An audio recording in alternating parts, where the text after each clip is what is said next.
Esiet sveicināti! Šonedēļ Strasbūrā kārtējā Eiropas parlamenta plenāra sēde. Un kā jau ierasts, strādājām pie jautājumiem, kas nosaka Eiropas drošību, ilgtspējas un attīstības trajektoriju. Šeit šīs nedēļas galvenie akcenti. Pirmais – Eiropas Savienības paplašināšanās. Uzrunājot kolēģis atgādināja, kamēr Ukraina karo un mirst pār Eiropas vērtībām, Briselē vēl joprojām diskutē par uzņemšanas kapacitāti. Latvijai savulaik bija skaidrs ceļš uz Eiropas Savienību. Grūts, bet uzticams un ar sasniedzamu rezultātu. Šodien šāds ceļš Ukrainai un Moldovai tiek apdraudēts nevis viņu pašu, bet mūsu vilcināšanās dēļ.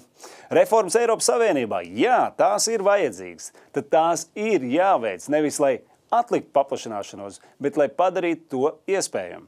Pretējā gadījumā zūd ne tikai Eiropas Savienības dotā vārda uzticamība, bet arī iespējas, ko sniedz paplašināšanās. Un sabiedrība Eiropas Savienībā to saprot. 56% Eiropas atbalsta paplašināšanos un 22% uzskata, ka Eiropas iekšējās reformas ir būtiskas, lai tās vispār būtu iespējams. Tieši tāpēc arī atbalsts Ukrainai ir nākamā tēma. Ukrainas temats šajā plenārsēdē bija klātesošs vairākos līmeņos. No aizsardzības industrijas līdz finansējumam, no sankcijām līdz politiskajai gribai. Kopš Krievijas pilna mēroga iebrukuma Ukrainā, Ukraina ir piedzīvojusi vismaz 37 000 gaisa uzbrukums. Virs tās pilsētām un civiliedzīvotājiem ir nomests vairāk nekā 33 000 bumbas. Un neskatoties to, joprojām dzirdam piedāvājumu Ukrainai kapitulēt, saucot to par miera apmaiņu pret teritoriju. Tas nav miers. Tā ir iepriekš pārbaudīta recepte nākamajam karam. Agresori neaptur piekāpšanās. To aptur ieroči un spēju viņu piespiest atkāpties. Un šajā ziņā skaitļi ir apkaunojoši. 2025. gadā Eiropas militārais atbalsts Ukrainai samazinājās vairāk nekā 50%. Tikmēr dažas Eiropas Savienības dalībvalstis, tirgojoties ar Krieviju, agresoru budžeti ir papildinājuši vairāk nekā tās ir atbalstījušas Ukrainu. Šādos apstākļos vienīgā pareizā izvēle ir izmantot iesaldētos Krievijas aktīvus Ukrainas ilgtermiņa finansēšanai un atbalstam. Priekšlikums top līdz 140 miljardiem eiro. Tas būtu signāls nevis kārtējā bažu paušana, bet reāla rīcība. Agresors ir jāsoda, nevis jāapbalvo. Tāpat šonedēļ panākt vienošanās par Eiropas aizsardzības industrijas programmu, ar apzīmējumu EDIP.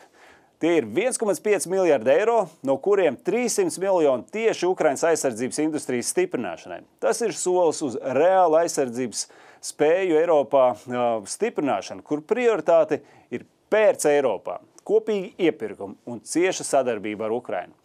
Šonedēļ arī piešķirt Saharova balvu par domas brīvību diviem žurnālistiem – Andžejam Počobutam no Baltkrievijas un Bzijai Amoglobelī no Gruzijas. Abi šobrīd atrodas ieslodzījumā, jo tas, no kā visvairāk baidās represīvu režīmi, ir patiesība. Viņa drosme apliecinājums tam, cik dārgi maksā vārda brīvība tur, kur valda autoritārisms. Plenārsēdē pievērsāmies arī Eiropas enerģētiskai neatkarībai no Krievijas. Kolēģiem plenārsēdē uzsvēra. Ja Eiropa ir gājis tālu ceļu samazinot atkarību no Krievijas energoresursiem, bet daļais progress vēl nav uzvara. Katrs tankuģis ar Krievijas LNG, sašķidrināto gāzi, katrs pārmārķēts naftas barelis caur Indiju, katrs Rosatom līgums. Tas viss baro Kremļa kara mašīnu. Šobrīd 20% Eiropas kodola reaktori joprojām paļaujas uz Krievijas kodola degvielu. Tikai šogad vairāk nekā 700 miljonu eiro vērtībā. Tas ir jāizbeidz. Jāizver visi likumu un regulējumu robi, jāsankcionē starpnieki un jāveido jaunas, uzticamas piegādes ķēdes kopā ar demokrātiskiem partneriem. Enerģētiskā neatkarība nav tikai dalībvalstu prioritāte. Tā ir visas Eiropas Savienības drošības pamats. Un visbeidzot, darbs pie 2026. gada Eiropas Savienības budžeta. Parlaments iestājas par ambiciozu un jēgpilnu budžetu, kas atbild uz šodienas drošības un izaugsmes izaicinājumiem. Kopējais apjoms 193 miljārdi eiro. Eiropas parlaments papildina Eiropas komisijas priekšlikumu par gandrīz 600 miljoniem. Papildu finansējums paredzēts civilajai aizsardzībai, pētniecībai, jaunajiem lauksaimniekiem, militārajai mobilitātei, kaimiņu attiecību stiprināšanai, kā arī humanitārajai palīdzībai. Kopumā ir skaidrs. ka ir jābeidz vilcināties, ir jānostiprina Eiropas aizsardzība, jāpalīdz Ukrainai uzvarēt un vienlaikus jāveido droša, noturīga un uzticama Eiropa, kuras vārdam ir svars un uzticamība.